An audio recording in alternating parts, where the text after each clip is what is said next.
1919 Rowlatt சட்டத்தை எதிர்த்து 1920 ஒத்துழையாமை இயக்கம் கொண்டு வரப்பட்டது. இந்த ஒத்துழையாமை இயக்கம் 1922 சௌரி சௌரா சம்பவத்தின் காரணமாக நிறுத்தி வைக்கப்பட்டது. இதனால் காந்திஜி அவர்கள் கைது செய்யப்படுறாரு.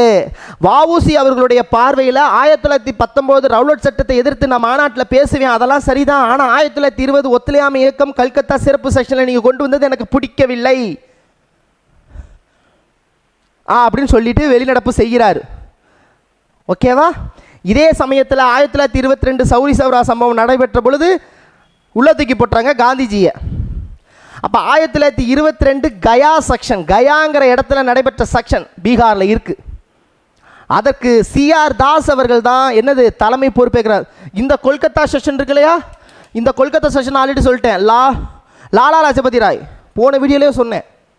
1920 2 செஷன் நடக்கும்.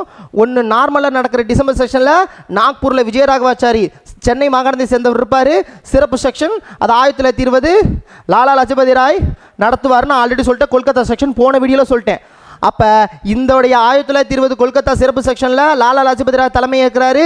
இங்கே கயா 1922 யார் தலைமை ஏற்கிறாரு? சிஆர் தாஸ். அப்போ தான் முன்னெடுக்கிறாரு. நீங்கள் இப்படியே இருந்தால் சரிப்பட்டு வராது, நம்ம அரசியல் சட்டமன்றத்துக்கு போகணும், அதுக்கு யார் உறுதுணையாக இருக்கவங்களோ வாங்கன்னு பிளவு ஏற்படுது. வெளியில் வராரு. சுயராஜ்ய கட்சின்னு ஒரு கட்சியை உருவாக்குறாரு. சிஆர் தாஸ், மோதிலால் நேரு 2 பேரும் உருவாக்கின கட்சி தான் சுயராஜ்ய கட்சி. இந்த சுயராஜ்ய கட்சி 1922 கயால டிசம்பர் மாதம் நடந்துச்சு இல்லையா, இவங்க உருவாக்கின கட்சி ஜனவரி 1 1923 இந்த கட்சிக்கு ஆதரவு கொடுக்குறாரு வஉசி அவர்கள்.